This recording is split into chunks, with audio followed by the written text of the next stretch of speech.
Asociación Provincial de Mayores y Pensionistas UDP Madrid.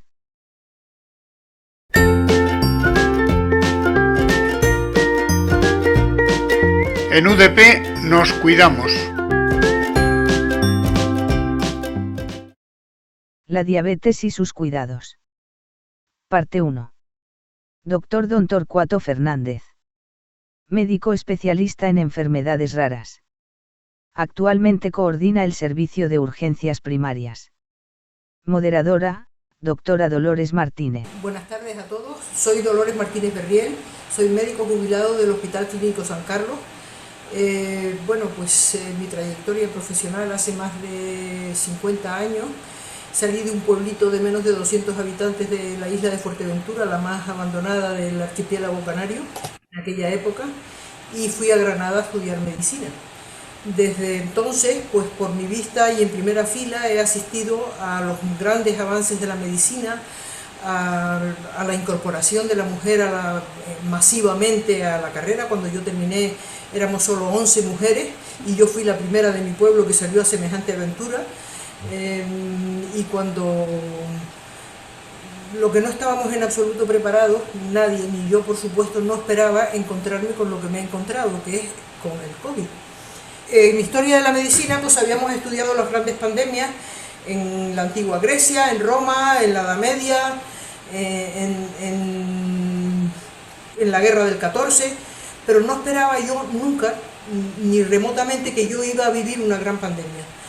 Entonces, en este momento, con el COVID omnipresente en la vida pública y en la privada, en todos los ámbitos, invadiendo todos los telediarios y las conversaciones de todo Dios, nos encontramos que se ha dejado de prestar atención a enfermedades que no por dejar de diagnosticarlas o por estudiarlas o por seguirlas o por tratarlas han desaparecido, sino que están ahí incordiando y mucho. Y una de esas enfermedades es la diabetes. La diabetes afecta a muchos millones de humanos. Es una enfermedad que afecta desde niños hasta viejos, a todo el mundo. Puede presentarse una diabetes.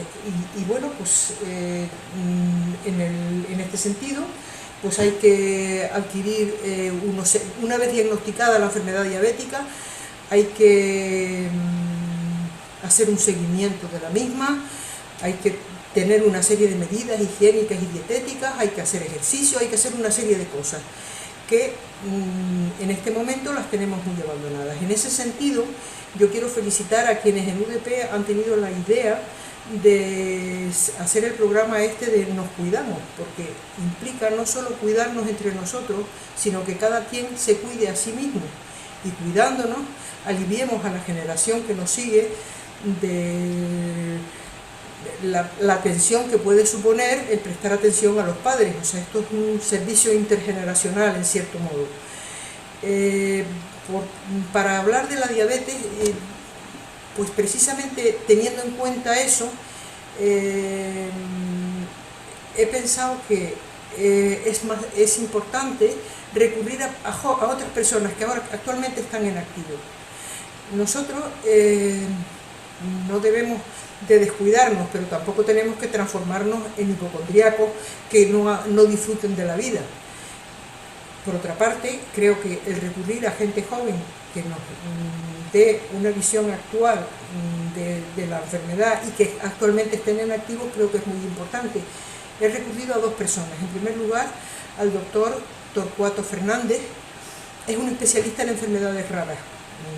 ¿Qué le iba a decir? Este tipo de cosas existen. Actualmente, con la situación pandémica que hay, pues presta además servicios en urgencias, porque todos los médicos están atendiendo a todo lo que pueden y sobrecargados realmente con lo que les ha caído encima, con pocos recursos y con mucho trabajo. Bueno, pues yo le agradezco muchísimo a Torcuato que haya hecho un alto en su atareada vida profesional para dedicarse a nosotros un poco de tiempo. Nos hablará de la diabetes según un esquema más o menos, qué es la diabetes, cómo se produce, cómo se controla, qué medidas hay que tomar, qué preguntas ocurren al enfermo diabético, qué complicaciones pueden tener, los enfermos diabéticos, desde la vista a las amputaciones, a los comas, todo esto nos lo hablará el doctor Fernández. Bueno, yo soy un profesional de médico. Llevo, no me acuerdo de cuántos años, no voy a decirlo que si no se va a saber mi edad, pero bueno, muchos años como médico. He trabajado en muchas cosas distintas. Últimamente he trabajado muchísimo en la industria farmacéutica, en distintas áreas, especialmente ahora en el área de enfermedades raras. Y también trabajo en urgencias, en atención primaria, pues atendiendo a pacientes que acuden normalmente fines de semana y noches, pues para solucionar problemas de salud urgentes, ¿no? Entonces, bueno, comentar con vosotros, me encanta la divulgación, me encanta explicar a la gente las cosas, porque muchas veces los médicos usamos unos lenguajes que no son accesibles a mucha gente, y yo espero eso, que la charla, bueno, os dé algunas pistas o ayude a comprender lo que es esto de la diabetes, ¿no? Agradeceros a Dolores, por supuesto, que ha confiado en nosotros, a ti, Bernabé, a Julián, a todos los de UDP, y nada, espero que os guste. Lo hemos hecho, por lo menos yo, con todo mi cariño, y espero que os sea útil. Seguro que sí. Muy bien. No sé si compartir con vosotros mi pantalla. Sí, puedes compartir sin problemas. Un poquito el esquema que yo voy a seguir. Es bastante básico, no quiero entrar en muchos temas médicos, un poco explicaros qué es la diabetes, por qué se produce, qué sintomatología tiene, qué consecuencias. Yo creo que una parte es cómo evitar las complicaciones para aquellas personas que ya son diabéticas, y después algunas preguntas y respuestas pues típicas o quizás curiosas, ¿no?, que me ha parecido interesante comentaros, ¿no? Bueno, deciros que la diabetes o diabetes mellitus, en origen la palabra significa orina dulce. Y esto es muy curioso porque lo que se dieron cuenta los antiguos, porque la diabetes existe desde que el hombre es hombre y la mujer es mujer, o sea, desde la noche de los tiempos, se dieron cuenta de que estos pacientes tenían la orina dulce y que atraían las hormigas o atraían una serie de insectos a la orina. Y bueno, y tampoco eran tan escrupulosos que los médicos metían el dedito y chupaban a ver si realmente tenía azúcar o no. Entonces, eso es el significado de diabetes mellitus. Diabetes es algo así como sifón o algo parecido, y mellitus viene de miel, ¿vale? Es como orina dulce. ¿Y qué es entonces la diabetes? Pues la diabetes es una enfermedad en que los niveles de azúcar, de glucosa en la sangre están muy altos. Cuando tenemos azúcar muy alta en la sangre, el azúcar también pasa a la orina y por eso se ve la diabetes, ¿no? El azúcar o la glucosa proviene de los alimentos que consumimos y por tanto es natural que tengamos un nivel de glucemia, porque tenemos que tener un nivel de azúcar en sangre, porque el organismo en general se alimenta de azúcar, y especialmente el que se alimenta de azúcar fundamental es el cerebro. Eso es muy importante. Y la insulina es una hormona que ayuda a que la glucosa que nosotros consumimos entre en las células hepáticas fundamentalmente, y podamos almacenarla para cuando nos haga falta. Si no tenemos insulina, la glucosa que comemos, los alimentos que comamos, nos pegan un chute de azúcar enorme justo después de comer, pero no somos capaces de bajar esa glucemia y no somos capaces de poderla almacenar y por tanto usarla cuando no tengamos consumo de alimentos. Por tanto, cuando tenemos un azúcar muy alto en sangre, eso es la diabetes, básicamente. Habría como dos tipos de diabetes: la diabetes tipo 1 y la diabetes tipo 2. ¿Qué diferencias hay? Bueno, en la diabetes tipo 1 el cuerpo no produce esa insulina, por tanto, esa hormona que es la insulina no la produce el organismo. Y en la diabetes tipo 2, que es la más común, el cuerpo no produce en parte esa insulina, pero sobre todo es que la insulina no funciona bien. O sea, el cuerpo no reconoce la insulina, y la insulina, aunque existe, no puede hacer su trabajo, ¿no? Ya lo vamos a ver más tranquilamente. Y después otro tema que me parece interesante también comentaros es el concepto de síndrome metabólico. Síndrome metabólico es la asociación entre distintos factores de riesgo, es decir, la diabetes asociada a obesidad, a hipertensión, a triglicéridos altos y a colesterol alto. Este conjunto de 5 síntomas asociados a lo que llamamos síndrome metabólico, y es una situación todavía mucho peor que la diabetes en sí, ¿no? Ya volveremos un poquito también a comentar sobre este tema, ¿no? Bueno, si veis aquí este gráfico, el páncreas es el órgano que produce la insulina, y también el páncreas produce otra hormona que es el glucagón, que es la contraria a la insulina, ¿vale? Cuando tenemos glucosa alta en sangre, se segrega insulina y se transforma la glucosa en glucógeno. Entonces el hígado almacena. Cuando la glucosa baja en sangre, el páncreas segrega glucagón y transforma el glucógeno en glucosa. La glucosa pasa a la sangre y se baja y se activa. ¿De acuerdo? Por tanto, cuando no tenemos el glucagón, en principio podría existir la patología de no tener glucagón, pero realmente la que tenemos mal es esta, es la insulina. Por tanto, cuando tenemos glucosa alta en sangre, no podemos almacenarla en forma de glucógeno. Y ahí es donde está el problema. ¿Vale? ¿Por qué se produce diabetes tipo 1? Vamos a ver la 1 y después veremos la 2. La 1. No hay producción de insulina. ¿Dónde se produce la insulina? Pues en el páncreas, en las células beta, estas que están aquí, de los islotes de Langerhans. Esto es culturilla más general, pero no, unas células que son las que producen insulina, estas que están aquí, pues no las producen. ¿Por qué? Pues hay dos causas. O autoinmune, es decir, que hay algo que bloquea esas células y que igual que todas las enfermedades autoinmunes que tenemos en el organismo, de alguna manera se segregan anticuerpos frente a las células de beta y las destruyen y por tanto destruimos las células beta y no tenemos insulina. O una palabra que es muy curiosa que usamos los médicos, que es idiopática, que quiere decir que no tenemos ni idea de cuál es la causa. Cuando decimos que algo es idiopático es que no tenemos ni idea. Por tanto, no sabemos por qué, o bien por causa autoinmune, que en algunos casos se ha podido demostrar, no se produce la insulina. ¿Qué es lo que caracteriza esta diabetes tipo 1? Pues que se produce en gente muy joven. La inmensa mayoría por debajo de 30 años, perdón, esta madre es por debajo de 30 años y fundamentalmente por debajo de 15. ¿De acuerdo? O sea, son niños habitualmente los que nos detectamos con este tipo de problemas, ¿no? Aproximadamente hay unos 11 casos por 100.000 habitantes y año, que esto suponiendo que España tuviera 50 millones más o menos, vendrían a ser como unos, si no me equivoco, unos 5.000 y pico casos, unos 5.500 casos al año, y no se asocia a obesidad. La causa es genética. No es una causa genética directa, pero hay relación entre los pacientes que tienen diabetes tipo 1, hay varios casos, suele haber algunos casos más en la familia. Por tanto, hay una cierta causa genética, aunque no muy directa, de padres a hijos, ¿no? La diabetes tipo 2, pues esta es completamente distinta. Lo que se produce es un desorden metabólico, es decir, una alteración de todo el metabolismo de los hidratos de carbono, de los lípidos y de las proteínas. Y entonces lo que se produce es que hay o bien un déficit parcial de secreción de insulina, es decir, no se produce toda la insulina que debería producirse, nos quedamos cortos, por decirlo de alguna manera, porque la acción de la insulina en los tejidos que tenía que hacer acción no existe, se habla de resistencia a la insulina, es decir, de alguna manera la insulina tiene un receptor cuando esa hormona se produce para que ese tejido almacene la glucemia o la glucosa en forma de glucógeno y este receptor o no se unen o se unen mal o hay algún problema, o bien ambas, ¿vale? Esta es la diabetes más típica, es el 90-95% del total de diabéticos y son personas mayores de 40 años. Generalmente mayores de 50 e incluso mayores de 60 años cuando se produce la mayoría de los casos. Es cierto que estamos viendo los médicos diabetes tipo 2 incluso en gente joven. ¿Por qué?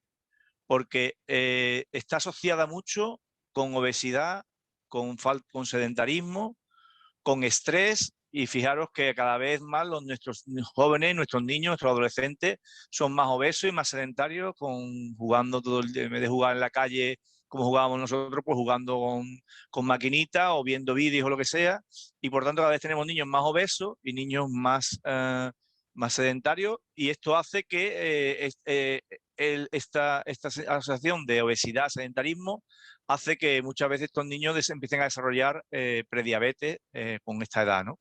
La mayoría de síntomas se producen de forma muy lenta, no es como la diabetes tipo 1, que es una forma más aguda, ¿vale? Muy bien, pues entonces, ¿cuál es el concepto de prediabetes? Pues el concepto de prediabetes sería que aparece una tolerancia anormal a la insulina con valores cercanos al límite. Ahora vamos a ver los límites más adelante, ¿no? Y si no se corrige, esto va a evolucionar a diabetes. Por tanto, aparecerá hiperlipemia, como vemos por aquí, exceso de ácido graso, aparecerá inflamación, resistencia a la insulina, no se secreta bien la insulina, hay una resistencia, esto hace una inflamación en el hígado se acumula lípidos también, afecta al páncreas que segrega insulina y por tanto hay un proceso lento pero que va haciendo que cada vez la insulina funcione peor. ¿De acuerdo? Muy bien. ¿Qué síntomas tenemos? Pues fijaros, clásicamente los síntomas, la diabetes clásica, de la que decían los antiguos, ¿no? Sería poliuria, es decir, que aumenta las veces y la cantidad que se orina. Como los pacientes tienen mucha glucemia y no son capaces de eliminarla, la forma que la tienen es beber mucha agua para intentar eliminarla. Y por tanto, la poliuria lleva también a la polidisia. No sabemos si la poliuria es la polidisia o la polidisia es la poliuria, ¿no? Como elimina el azúcar por la orina, cada vez hay que beber más agua para mantener ese filtrado y que se elimine, ¿no? Después aparece una polifagia, es decir, aumenta las ganas de comer. ¿Por qué?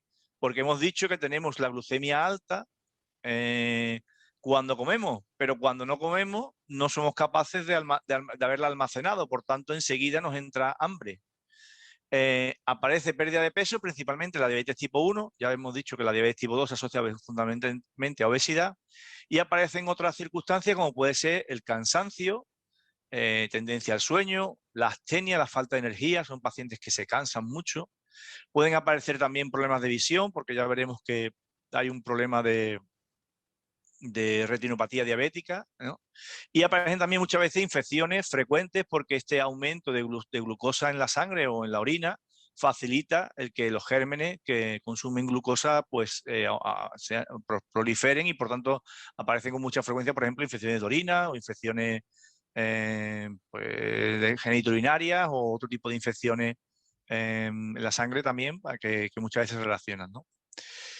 ¿Cuál sería el síntoma principal? Pues una glucemia mayor de 125. Fijaros aquí, lo normal sería tener entre 70 y 100, ¿vale? Consideramos riesgo o prediabetes entre 100 y 125, entre 101 y 125, y por encima de 125 serían ya diabéticos. ¿Cómo lo medimos esto? Pues con nuestro aparatito, ya os contará María Jesús cómo lo hacemos, pero con un aparatito vemos, esto lo podemos hacer relativamente fácil y ver cuál es la glucemia que tenemos. En función de la glucemia que tengamos, esto sería la glucemia en ayunas, ¿vale? En ayunas, la típica que nos hacen por la mañana tempranito.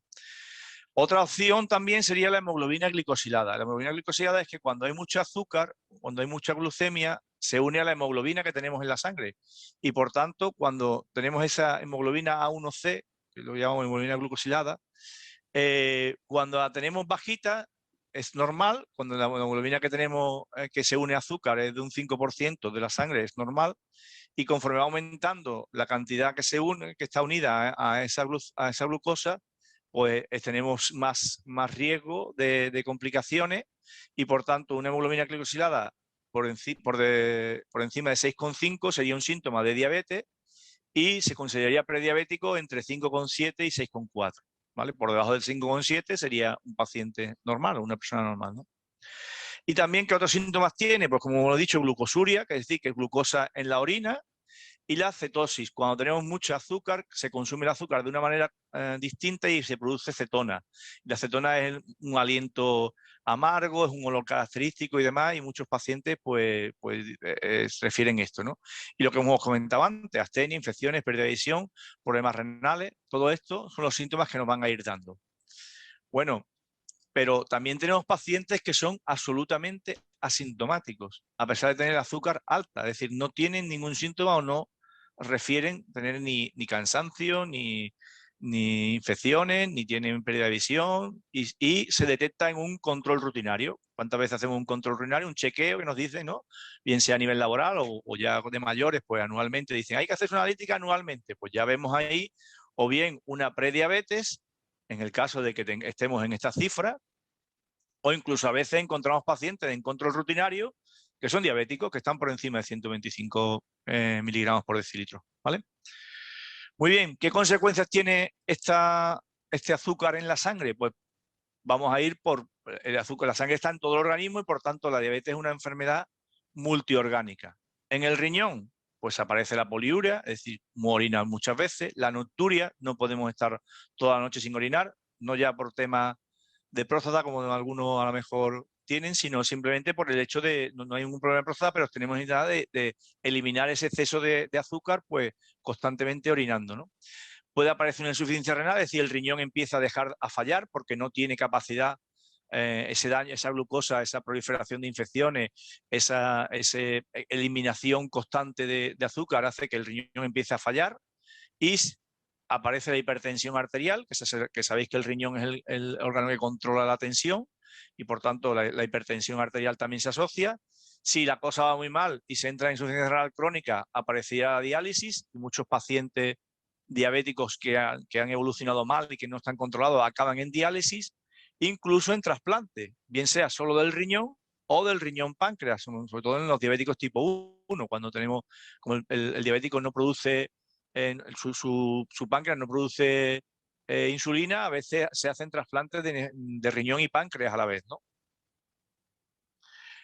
¿Qué otro órgano también se altera? Pues la retinopatía diabética, es decir, este exceso de sangre, este exceso de glucosa en la sangre, este exceso de glucemia, afecta a la retina. Y entonces estos pacientes, pues los microvasos que hay en la retina engrosan y por tanto aparece una cierta ceguera o dificultad para ver. Esto ocurre con cierto tiempo, pero no es desdeñable. Hay muchísimas, sobre todo los diabéticos cuando están mal controlados, muchos de ellos acaban en ceguera total, ¿no?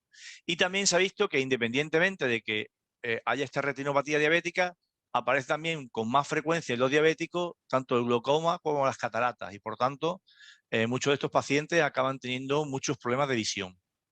Es por lo que los diabéticos se controlan anualmente, pues se hacen unos fondos de ojos para ver que su fondo de ojos es correcto y sobre todo los diabéticos tipo 1 se les tiene mucho control para ver que evolucionen y no pierdan la visión, ¿no? La neuropatía diabética. Este es un trastorno en el que se afectan los nervios. Los nervios, lógicamente, están en todo el organismo y además producen distintos tipos de nervios y nos producen distintas problemáticas, ¿no?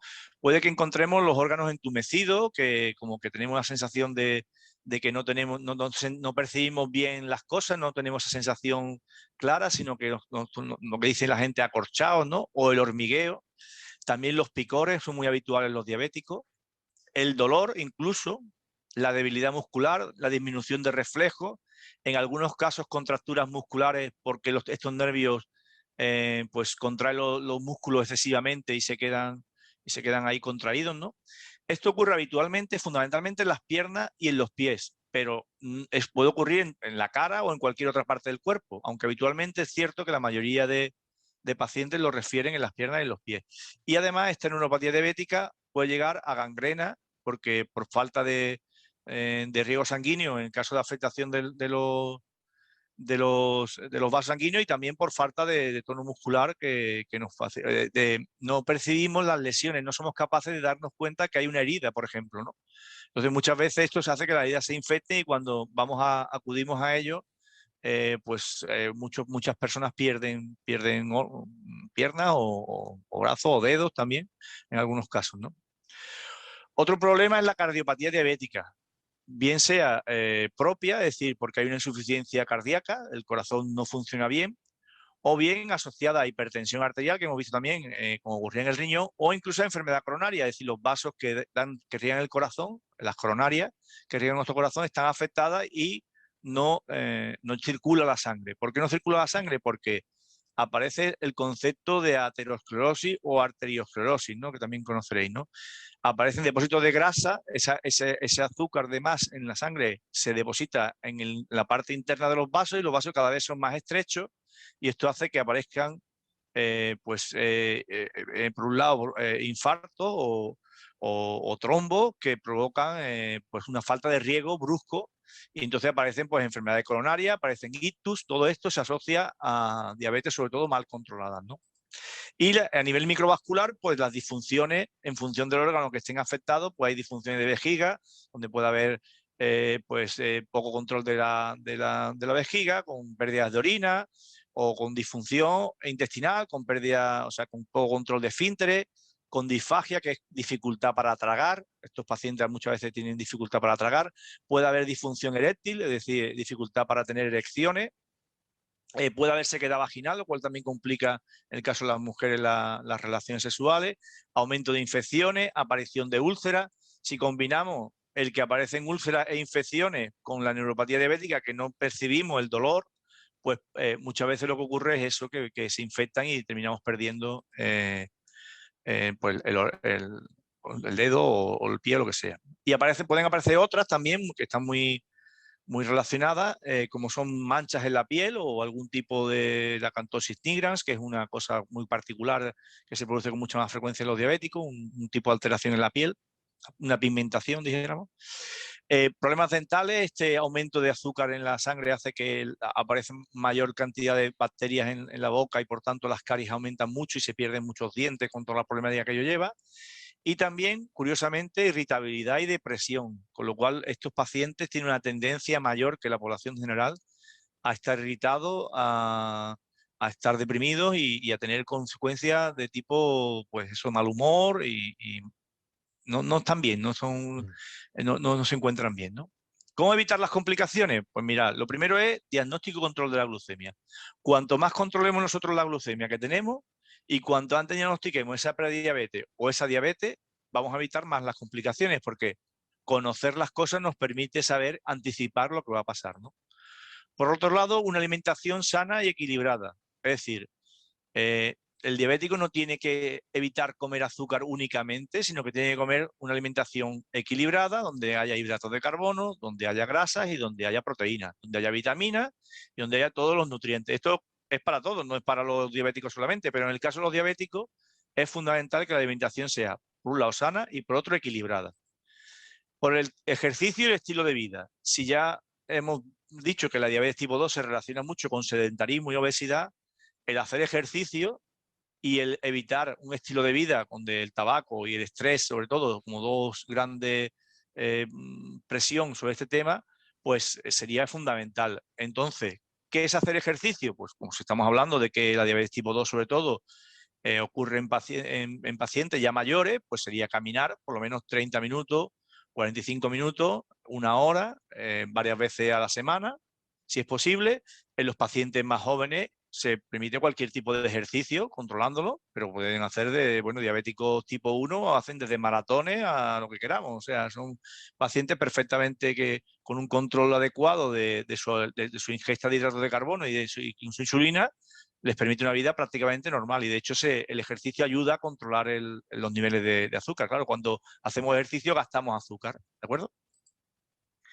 Con una medicación, que no voy a entrar mucho, pero que fundamentalmente en el caso del diabetes tipo 1 sería la insulina, y en el caso de la diabetes tipo 2 tenemos dos posibilidades. Tenemos pastillas que nos permiten un tratamiento oral y que en muchos casos con la medicación se controla la glucemia. Si hacemos una alimentación sana, ejercicio y una medicación con pastillas, la gran mayoría de diabetes tipo 2 se controlan sin problema. Y si no, pues en algunos casos también diabéticos tipo 2, que esta producción de insulina es muy pequeña, pues hace falta también ayudarle con algunas inyecciones de insulina, ¿no? Y también las vacunas. ¿Por qué? Porque hemos dicho que predispones a las infecciones, con lo cual estar vacunado correctamente siempre va a ayudar a evitar complicaciones. ¿Qué otras cosas tenemos? Pues un trastorno asociado, tratar los trastornos asociados, como pueden ser los lípidos, la hipertensión, etcétera. Es decir, si tenemos aparte de esta diabetes, tenemos el colesterol alto, tenemos la tensión alta, tenemos los triglicéridos, bueno, la obesidad, pues todo esto, tratar esto va a ayudar a que haya menos complicaciones y evitemos el síndrome metabólico. En el síndrome metabólico se multiplican las complicaciones porque no es las complicaciones de la hipertensión o las de la diabetes o las del colesterol, sino que son todas juntas, ¿no? Y esto hace que no 1 más 1 más 1 no sean 3, sino que 1 más 1 más 1 sean 8 o 10. Por tanto, es fundamental tener un control de estos trastornos asociados. Y después, como os he comentado también, otros controles, es decir, hay que tener un control de la vista. Esto es fundamental en los diabéticos tipo 1, pero también en los tipo 2. Un control fundamentalmente de los pies y de las heridas que hay en los pies, porque perdemos sensibilidad en los pies y los pies muchas veces son un punto importantísimo. Los diabéticos muchas veces pues son pacientes que acuden con frecuencia al podólogo para que les corte las uñas adecuadamente, para que les quite las callosidades, para que tengan unos pies adecuados, que no se infecten y no se produzcan heridas.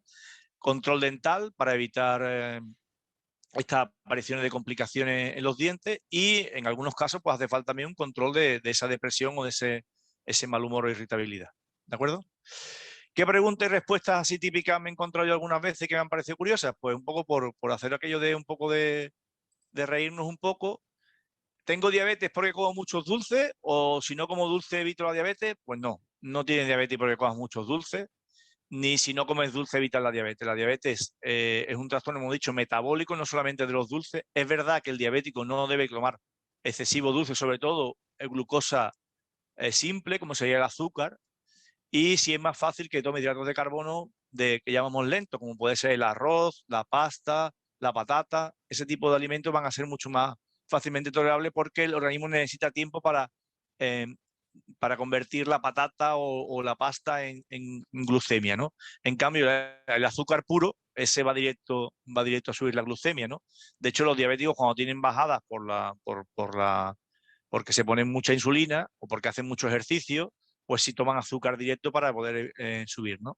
Pero ni tienes diabetes porque has comido mucho dulce en tu vida, ni si no comes dulce evita la diabetes. Aunque es verdad que el diabético, sobre todo el diabético tipo 2, tiene un perfil de vida, un estilo de vida que facilita esa diabetes. Como he dicho, esa obesidad, ese sedentarismo, pues muchas veces relaciona también con esa alimentación, mala alimentación, ¿no? En la que solo tomamos determinadas cosas y no otras. Por ejemplo, muchos dulces o mucho hidrato de carbono y pocas verduras o poca fruta, ¿no? ¿La insulina me puede dejar ciego? Pues no, la insulina no te deja ciego. La insulina es una hormona que tenemos todas las personas y la insulina en sí no te deja ciego. Lo que te deja ciego es, lo que te deja ciego es la diabetes, es el azúcar. Por tanto, la insulina contrarresta esa posibilidad de tener ceguera. ¿Puedo comer pasta, arroz, pan y patata? Pues claro que puedes comerlo. De hecho, tienes que comerlo. No podemos vivir sin comer hidratos de carbono. De alguna manera tenemos que comerlo y es bueno que lo comamos porque nos va a dar energía. Lo que tenemos que hacer es comerlo en proporción adecuada, no abusar de ello y no hay ningún problema en tomar esta sustancia. Incluso alguna vez puedes tomar algún pequeño dulce sin más problema, ¿no? Si no noto nada, necesito medicación, pues sí, porque hemos visto muchas veces que los asintomáticos tienen el azúcar alto y por tanto si no notas nada puede ser por dos cosas, o porque tengas cierta insensibilidad o no de importancia a determinados síntomas. Muchos de los síntomas que hemos comentado de la diabetes pueden pasar perfectamente desapercibidos, o bien porque bueno, de alguna manera bueno, en general no está dando esos síntomas, pero entonces necesita medicación. Pues en algunos casos hace falta tener esa medicación, porque si no, tu glucemia va a seguir alta y van a aparecer los síntomas más adelante, ¿no? Bueno, aún no han aparecido, pero van a aparecer. Por tanto, es fundamental, aunque no notes nada, tomar medicación. ¿Se puede evitar la medicación? ¿Hay tratamientos con plantas y sin fármacos? A ver, ¿se puede evitar la medicación? Sí. Sí, ¿por qué? Porque si nosotros cambiamos nuestro estilo de vida, comemos más sano y hacemos más ejercicio, en muchos casos vamos a conseguir controlar la glucemia solamente con eso, que lleva a su vez a una pérdida de peso y a una disminución de la obesidad.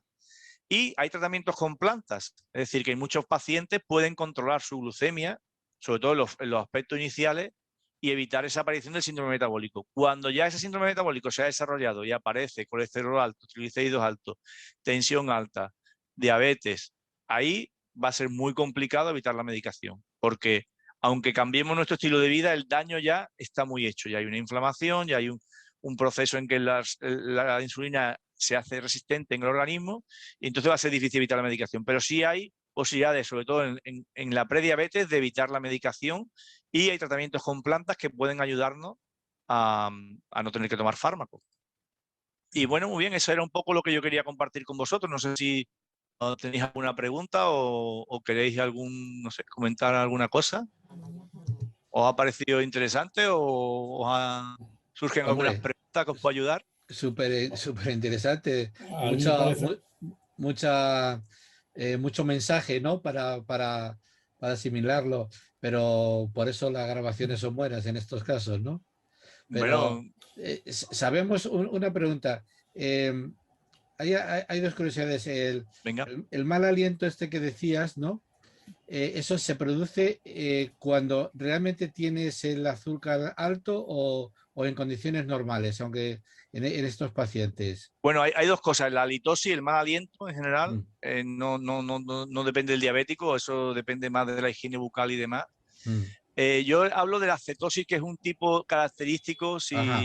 que de aliento, que es un aliento amargo, y es porque el azúcar, hay tanta azúcar que el organismo usa el azúcar para todo. Entonces aparece, se quema de una manera anómala, es decir, como tenemos tantísimo, pues se quema mal y entonces se convierte en cuerpos cetónicos. Y estos cuerpos cetónicos van a la orina y van a la sangre. Y entonces, si conocéis algún diabético que ha tenido una cetosis, muy característico el olor amargo que tiene. No es la halitosis, no es un mal aliento, es un olor Ya. amargo, un olor Mm. amargo, ¿vale? Sí, sí, sí, sí. Ujú. Sí, yo tenía una pregunta. Normalmente, sobre todo en chavales pequeños, o sea, en jovencitos, a 13, 14, o incluso antes, Ujú. suelen tener problemas. Bueno, pues, siempre han dicho que el gran problema de la diabetes es que no duele. Y que entonces, claro, el que la tiene se puede permitir el lujo de hacer extras y cosas de esas, ¿no? Entonces, en niños pequeños es fácil el que ellos se puedan controlar. O sea, el lograr que ellos se controlen, que tengan una, bueno, pues aparte de la dieta, un control de glucemia, eh, estos chavales. Mira, dos cosas. Primero, depende del chaval, porque podemos tener niños diabéticos incluso con meses, ¿no? Evidentemente, el niño diabético con meses, pues el control es de su padre, ¿no? Pero una de las cosas que nos ha enseñado la pandemia es que nuestros niños están mucho más preparados para adaptarse a todo que nosotros. Es decir, un chaval diabético, incluso con 5 años, 5 o 6 años, es capaz de entender que no puede tomar dulce, es capaz de entender que tiene que pincharse diariamente, es capaz de entender que en función de lo que salga tiene que ponerse insulina de tal tipo o tal otro. Incluso un chaval con 8 años es capaz de casi prácticamente automedicarse incluso. O sea, él termina comprendiendo lo que le pasa y, bueno, aparte de que se puede sentir más o menos especial, sí, sí, o sea, vemos ahora mismo en la pandemia cuando nuestros hijos son capaces de ir al colegio, mantener la mascarilla todo el tiempo y no tienen ningún problema porque se han adaptado y además te dicen, va la mascarilla y lo ven como lo más normal del mundo. Entonces los niños son geniales. Tenemos un problema con los adolescentes. Los adolescentes sabéis que es una etapa rebelde y en esa etapa uno pues a veces se cabrea consigo mismo porque ser distinto, no por tener glucemia, sino que pues, igual que niegas a tu padre y niegas las leyes y niegas todo, pues también te niegas, pues yo no necesito insulina, pues esto no quiero tomármela, no quiero ponérmela, pues no quiero. Entonces es una parte que también tenemos que trabajar con ellos desde el punto de vista psicológico, porque es una rebeldía que tiene el adolescente y que hace que no es por no comprenderlo, sino porque lo niega por su realidad adolescente, ¿no? Entonces, en los adolescentes, que muchas veces cuando debutan desgraciadamente estos niños, con 14, 15 años, es complicado a veces implicarles la situación que tienen, ¿no? Pero bueno, al final, realmente los niños, si habéis tenido acceso a algún niño diabético, os daréis cuenta que maduran y que son absolutamente conscientes de lo que les pasa y son capaces de llevar una medicación, bueno, muchísimo mejor que algunos adultos, que muchas veces son un poco más desastres o somos un poco más desastres, ¿no? Ujú. Y otra pregunta, y esta ya Ujú, de los que no entendemos de diabetes. ujú. ¿Cómo se actúa con una persona que, bueno, tiene un problema de diabetes, tiene un bajón de azúcar o una subida? El caso que ves que se empieza a marear, que se empieza a caer, ¿qué se hace de Mira, forma inmediata? la hiperglucemia no genera síntomas claros. De hecho, esa es la razón por la que la diabetes muchas veces permanece oculta. Por tanto, los pacientes diabéticos que tienen subidas de azúcar no van a tener ningún problema a priori. O sea, pueden tener, lo que hemos dicho, sintomatología de orinar mucho, de estar cansados, pero no es una cosa urgente que nos pase algo, que se desmayen, ¿no? Nadie se desmaya por tener el azúcar alto. Lo contrario es cuando tienen el azúcar bajo. Y en el caso de los diabéticos, la única razón para tener el azúcar bajo, o las únicas dos razones, pueden ser o un exceso de ejercicio, que a veces ocurre, es decir, que si hemos dicho que no son capaces de metabolizar la glucemia y meterla en el organismo, si hacen un ejercicio muy intenso y no han asimilado, no han conseguido orinar esos depósitos de glucógeno, se van a quedar sin azúcar. Y entonces, pues si hacen un maratón, por ejemplo, pues se puede dar una bajada de azúcar. Y la segunda es haberse puesto más insulina. Es decir, ellos se controla la insulina, pero si la insulina depende de la cantidad de azúcar que tú has gastado. Si tú ese día has hecho más ejercicio, has tenido, pues a lo mejor no tienes que ponerte un poco menos, no te lo has puesto, o te lo has puesto más tarde, en fin. Muchas veces, ¿qué ocurre con estos pacientes? ¿Qué podemos hacer con él? Primero que vamos a tener es una lipotimia. La lipotimia es lo que hemos visto habitualmente. Pues se nos caen al suelo, se nos quedan fríos, sudorosos, no responden y demás. Bueno, le subimos las piernas para que llegue sangre al cerebro, lo que hemos visto habitualmente. ¿Cuál es el problema cuando se han puesto mucha insulina? Es que esto no va a servir porque por mucho que levantemos las piernas, la cantidad de azúcar de azúcar en la sangre es tan pequeña que no llega. Entonces van a tener una tendencia a la somnolencia, a la irritabilidad, y la única solución es, uno, intentar darle azúcar de la forma más fácil, que es beber líquidos hiperazucarados, coger 4 cucharadas de azúcar en un vaso de agua, intentar que beba azúcar. Si pueden comer, que muchas veces no pueden, pues algo que sea muy dulce, una golosina o algo dulce. Y si no lo vemos así, pues la única opción es ponerle glucagón. Glucagón es la hormona contraria. ¿Quién tiene glucagón? El 0,61. ¿Vale? Pero mientras llega al 0,61, intentar darle líquidos azucarados. Esa sería la solución. Sí, no, yo me acuerdo que trabajaba en la ONCE y en todos los cajones teníamos azucarillos y cosas de estas. Correcto. De todas maneras, el diabético en general suele ver que va a entrar en tema, salvo que le haya puesto muchísima insulina de pronto, pero suele verlo venir, y más con los dispositivos que tenemos actualmente. Y podemos anticipar eso de tal manera que esas bajadas no sean tan bruscas. Y también deciros que, aunque el paciente no responda absolutamente, tiene cierta cantidad de azúcar suficiente para mantener la vida cierto tiempo. Es decir, que llamar a 0,61 no es esperarnos, que sabemos que son reversibles la inmensa mayoría, salvo que se hayan puesto una burrada de insulina. Pero la mayoría de gente que se ha puesto algo más, lo que pierde es la conciencia, pero bueno, podemos revertir situación de forma relativamente controlada, ¿vale? Muy bien, muchas gracias. Y Torcuato, ¿nos atrevemos a decir qué tipo de plantas serían buenas para aquella gente que es amante de la naturaleza y de los productos estos naturales? Bueno, sí, no me importa. Son las vainas de judía y las vainas de algarroba. De todas maneras, eso más en los herbolarios seguro que os asesoran mejor, ¿no? De todas maneras, ya os digo que sería para pacientes, o sea, bueno, lo pueden tomar cualquier persona, evidentemente, pero eso, la tendencia es a contrarrestar ese aumento de azúcar, pero solo en aquellos pacientes que les hace falta. No hace falta que nosotros nos hinchemos a comer vainas de algarroba ahora, pues no hubiera un mañana, ¿no?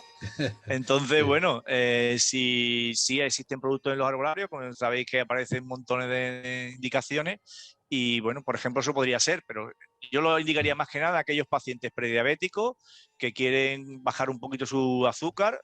Y también os digo que mejor que las vainas de algarroba es caminar 1 hora, eso también os lo digo. Lo que pasa es que a veces la gente preferimos comer a caminar, ¿no? Ya, sí. Muy bien. Pues gracias. Muchísimas gracias. Asociación Provincial de Mayores y Pensionistas UDP Madrid.